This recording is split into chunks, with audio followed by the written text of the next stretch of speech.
The West Side Bank has 3 exits, 30 windows and 19 air vents. And when I arrived at the scene, there were 13 people being held captive by a man with a vendetta.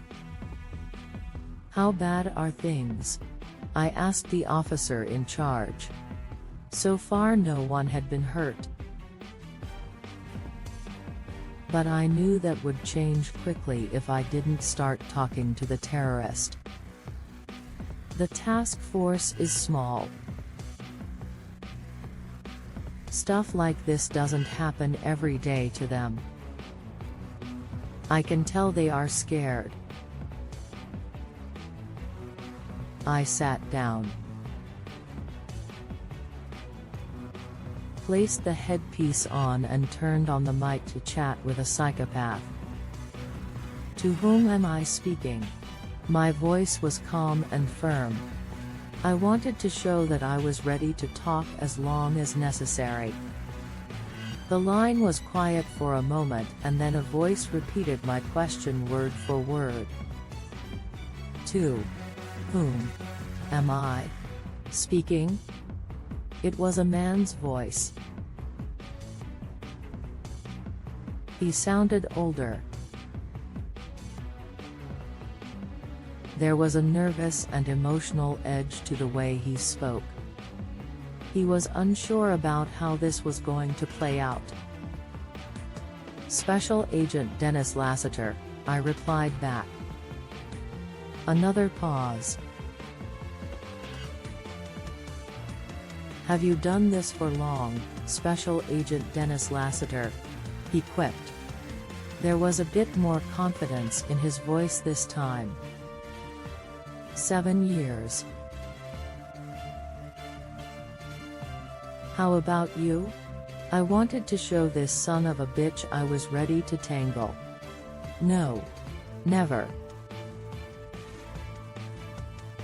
But there's a first time for everything, isn't there? There doesn't have to be. After all, we're talking right now just fine. So I think we can come to some sort of agreement, I told him. This was basic procedure. Actively listen. Find out what the kidnapper wanted. There was a longer pause. You married, Dennis? That took me by surprise. I hadn't heard from Kristen in a while. Things had become strained. Divorced. You.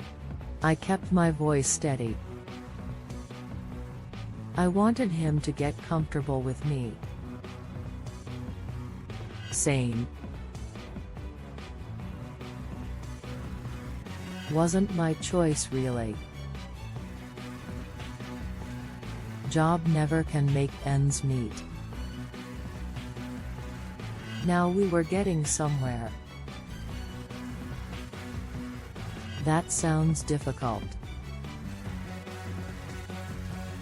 Stressful. I can imagine it would only make sense for you to do what you are doing. I needed to build rapport. Get him to trust me.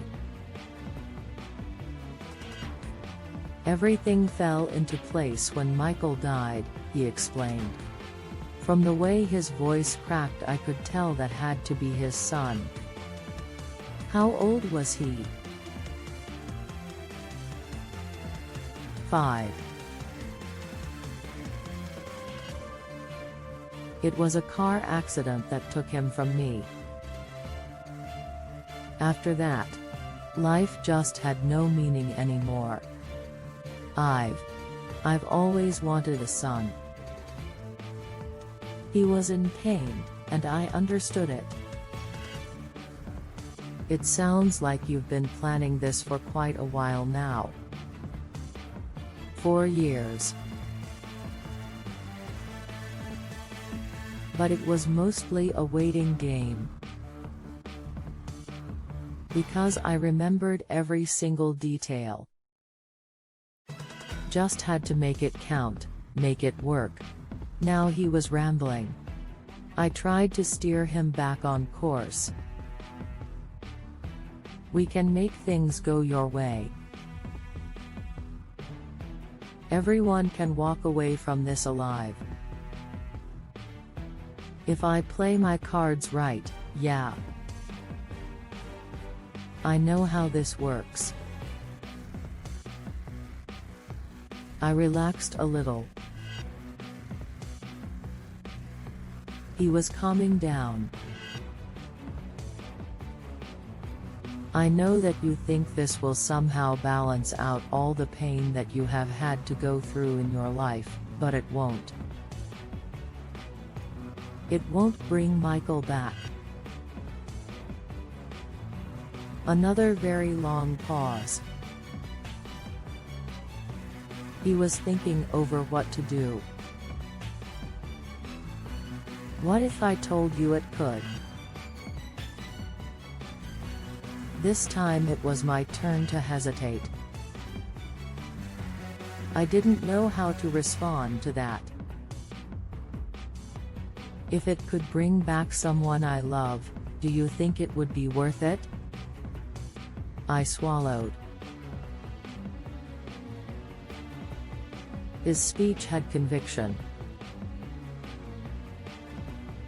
He believed what he was saying could be true. Yeah. Sure. Of course. It would be a miracle. A once-in-a-lifetime shot to change things. Anyone would take that risk, right? Now his voice was shaky again. He needed to convince me. There must be another way, I told him softly. None that I can see. Trust me, I've tried. I've thought long and hard about this moment for years, Dennis. To think of a way out. There isn't. But you have to succeed. So tell me what you need. We can make it happen. He was slipping. Pulling away. Losing that connection. I needed to reinforce that I was his only shot. It isn't about me. It's about you, Dennis. And what you need. That struck me as an odd thing to say. But I tried to stay in tune with what he was getting at. Okay, sure. I can do whatever you need. Just say the word. It's a bit long. Do you have a pen and paper? I can remember. You're going to want to write this down, Dennis. I shuffled and found one. All right. I'm ready. Tomorrow morning you're going to go down to the coffee shop like you always do. You're going to order your favorite brand of mocha and talk about the weather to the cute barista. Her name is Lucy. You have made small talk before. She's going to ask you if you have the time. You have to tell her no, Dennis. You have to get up, walk away and leave immediately. I felt a nervous sense of unease in the back of my head. How did he know so much about my daily routine? Okay. That's an oddly specific request. You mustn't talk to her, Dennis. You must leave immediately and cross the street to buy a lotto ticket. 6-5-42-15-23. Repeat that to me. I did, even if I didn't understand why I was doing so. Dennis. One other thing. I was hanging on his words, trying to figure this man out. Everything about the conversation had changed in less than a few seconds. "Tell Kristen you love her." My mouth went dry. I heard the discharge of a gun. The SWAT team immediately moved in. I stood up, my palms sweaty. I raced to the front entrance of the bank. The hostages were running out, shrieking and crying as they embraced family. Media swarmed to try and get a glimpse of the killer. But the bullet had been precise. He had blown his face completely off. I stood there looking over his bloody body, confused and frightened by his words. I looked down at his index finger, saw a familiar scarring on it, and felt a shiver run down my spine. I had a scar there as well. From my second tour in Afghanistan. And a tattoo right next to it of the day it happened. They were the same. I left the scene immediately, nerves shot and confused. This had to be an elaborate hoax. But still, the next morning I did exactly as instructed. To the letter. Even that damned lotto number. A few moments later the cashier congratulated me. I had won the scratch-off. "What are the odds?" the cashier said excitedly. Astronomical, I realized. A once-in-a-lifetime miracle. As I stood there and gazed at the ticket, something flashed before my eyes. Another life. A life I didn't live. I saw myself talking more to the barista. Dating her. Telling her I wanted to marry her. The life was good. We had a son. We were happy. Then it was dashed to pieces. I saw the crash that took his life. The glass impaled his young body against the side as the vehicle was crushed. I saw my wife spiral into depression and then take her own life. Slicing her wrists in the bathroom and waiting for me to find her cold and alone. I saw the impossible abyss about to swallow me whole. Take me under until it never stopped strangling every last ounce of hope from my body. And then the moment was gone.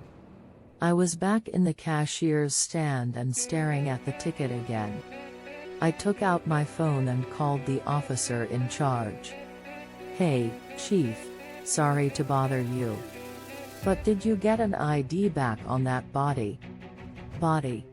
What are you talking about?" "The heist. What happened to the kidnapper?" "I am not sure what you are talking about." "What heist?" My mouth went dry.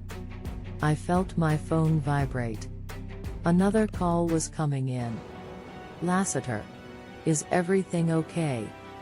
I checked the caller ID. It was Kristen. Tears welled up in my eyes. Yes. Yes, everything is fine."